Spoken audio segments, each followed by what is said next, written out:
कांटी में जो हार हुई, कांटी तो हारने की चीज नहीं था। जो इस नया समीकरण था, उस समीकरण में हारने का चीज नहीं था। 325 बूथ है, कहीं कहीं तो पोलिंग एजेंट भी नहीं है।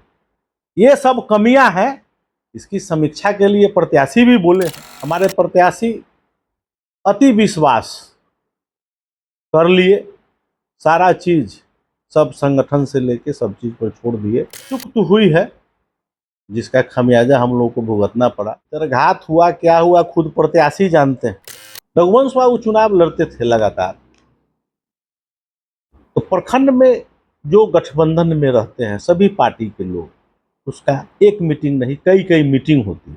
किसी को तवज्जो नहीं मिला, कोई कार्यकर्ता को तवज्जो नहीं मिला, कार्यकर्ता निष्क्रिय हो गया। देवेश बाबू को वापस लेना चाहिए बात। हम राजधर्म का पालन करना चाहिए। हम चुनाव जीत गए, कोई वोट दिया न दिया, जो हमारे यहाँ रहा है। आप तो उस संसदीय क्षेत्र का सांसद है ना भाई, गए संसद में चुन के, वहां कानून बदल दें कि जो वोट देगा ओकरे काम होगा, न देगा ओकर काम नहीं होगा। इधर लगातार उद्घाटन से पहले ही पुल ध्वस्त हो रहा है। इस न्यूज के प्रायोजक है अफजल फर्नीचर। नमस्कार, स्वागत है आपका बीडी न्यूज में। मैं दिलजीत आपके साथ। देखिए, मेरे साथ अभी राजद के पूर्व प्रत्याशी मोहम्मद हैदर आज़ाद है। लोकसभा चुनाव के बाद पहली बार मुखातिब हो रहे हैं। हैदर जी, स्वागत करते हैं आपका। और पहले तो लोकसभा से शुरू करेंगे, क्योंकि पहली बार हम लोग बातचीत कर रहे हैं परिणाम आने के बाद। वैशाली में आरी दरेर तोड़ने की बात हो रही थी, माहौल एकदम आप लोग कह रहे थे कि पक्ष में है। कहाँ चूक हो गई जो इस तरह का परिणाम सामने आया? देखिए दिलजीत भाई, जो परिणाम आया वैशाली में, उसका हम लोग स्वागत करते हैं। जनता महान है, जनता वोट दिए, उसमें हम लोग का स्वागत है। हमारे प्रत्याशी भी स्वागत किए हैं जनता को। और चूक तो हुई है, जिसका खमियाजा हम लोग को भुगतना पड़ा। हमारे प्रत्याशी अति विश्वास कर लिए, सारा चीज सब संगठन से लेके सब चीज पर छोड़ दिए। उसके बाद वो तो खुद अपने ही गलती को एहसास कर लिए, कबूल कर लिए, सारा विष पी गए, किसी कार्यकर्ता पर आंच नहीं आने दिए। इसलिए हम धन्यवाद देते हैं डॉक्टर विजय कुमार शुक्ला और मुन्ना शुक्ला जी को, जो सारा विष अपने पी के अपने पर ले लिए, गलती स्वीकार कर लिए।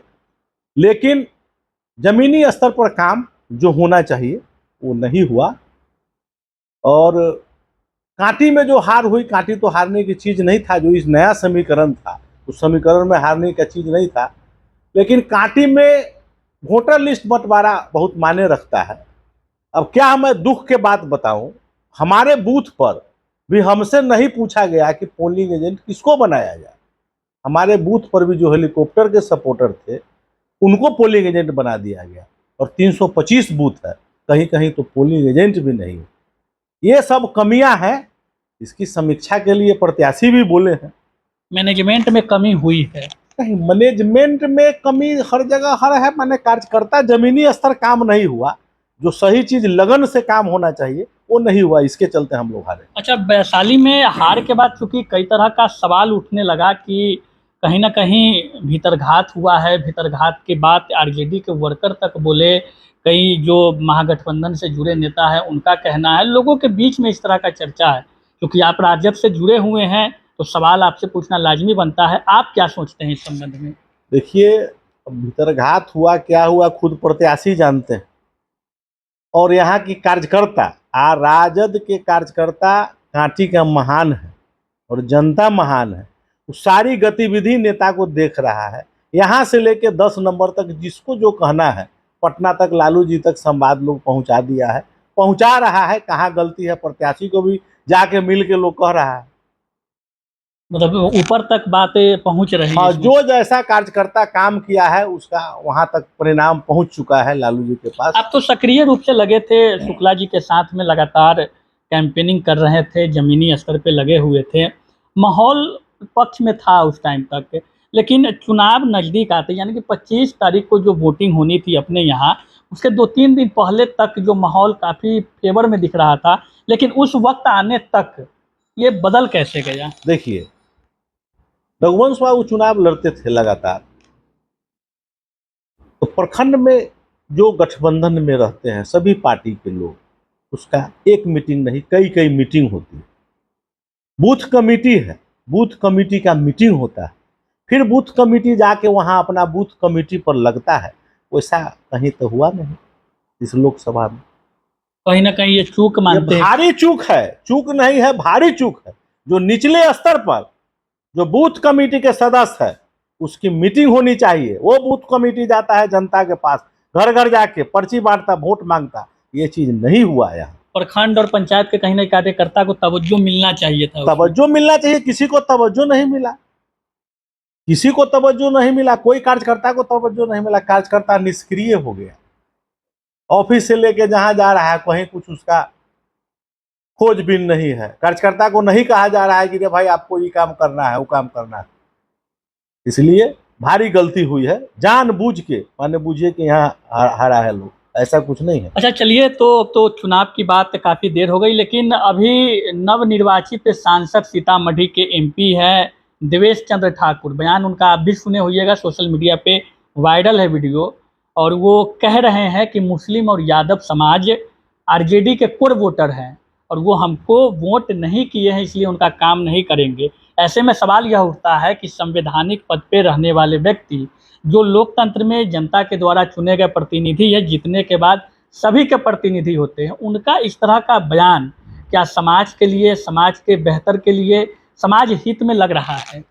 देखिए, देवेश बाबू को सोचना चाहिए कि वो एमएलसी के चुनाव जब पहली बार लड़े, किस पार्टी से लड़े?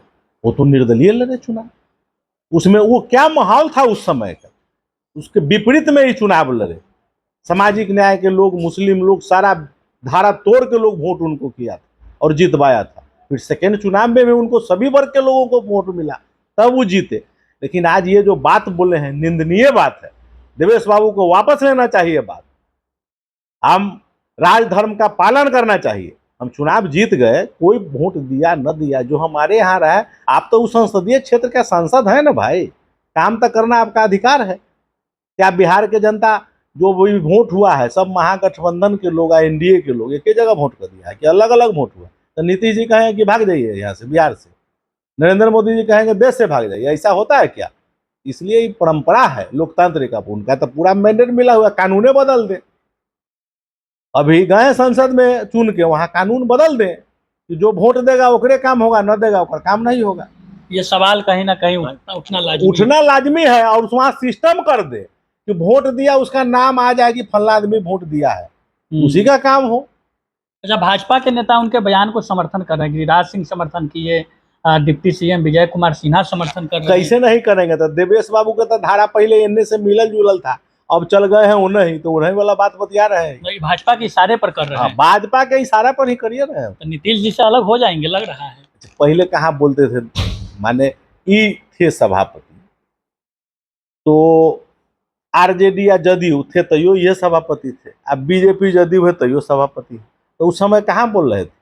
अब आरजेडी से कटे बीजेपी के जोड़े हैं, तब बीजेपी के भाषा बोल रहे हैं। बीजेपी का असर है, एकदम असर दिखाई दे रहा है। तो लग रहा है कि लोग में ये चर्चा भी बना हुआ है कि बीजेपी की भाषा बोल रहे हैं, हो सकता है नीतीश जी से पाला बदलकर बीजेपी के साथ चले जाएं। तो मान लिया कि अब ऐसा भाषा बदल रहे हैं तो कुछ भी हो सकता है, क्या कहा जाए।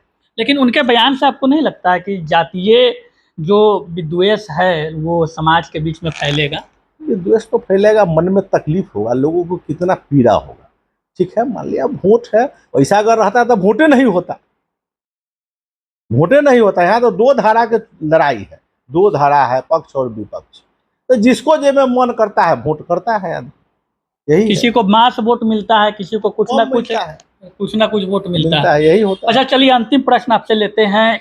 जेडीयू भाजपा गठबंधन डबल इंजन की सरकार राज्य और केंद्र दोनों जगह है। कल अररिया में एक पुल ध्वस्त होने का मामला सामने आया। लोकसभा चुनाव के बीच में भी पूर्णिया में पुल ध्वस्त होने का मामला सामने आया है।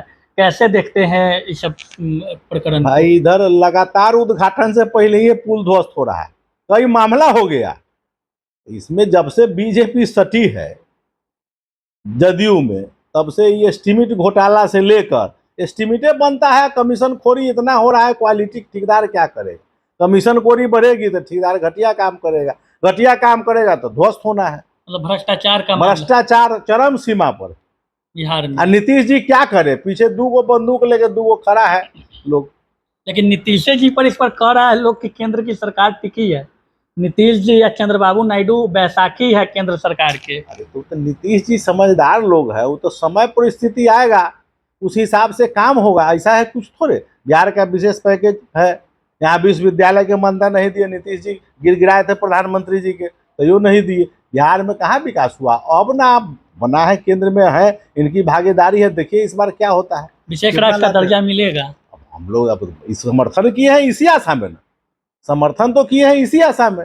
कई मांगे हैं बिहार की, जो नहीं एनडीए की माने यूपीए की सरकार फर्स्ट पार्ट 1 और पार्ट 2 यूपीए में जितना काम हुआ, प्रधानमंत्री सड़क से लेकर जो भी काम फातमी साहब थे शिक्षा में, मानव संसाधन, जो सर्व शिक्षा अभियान चला, कई काम हुआ।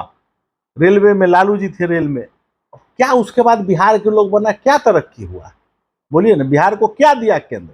8 मंत्री परिषद में जगह मिली है ना। तब मिली है तो क्या झुंझुना धराने वाला है? हमें देखिए कई विकास का काम हो रहा है, कई फैक्ट्री कपड़ा के लगेंगे, कई रोजगार लगेंगे, देखिए सामने आने वाले समय में होगा। चलिए, तो राजद नेता और कांटी विधानसभा के पूर्व प्रत्याशी रहे हैदर आजाद थे, खास बातचीत हुई।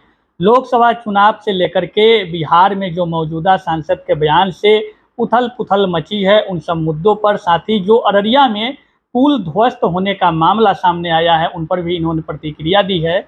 बातचीत कैसी लगी है कमेंट करके अपनी राय बताएं और बने रहे बीडी न्यूज़ के साथ। तब तक दीजिए इजाज़त, धन्यवाद।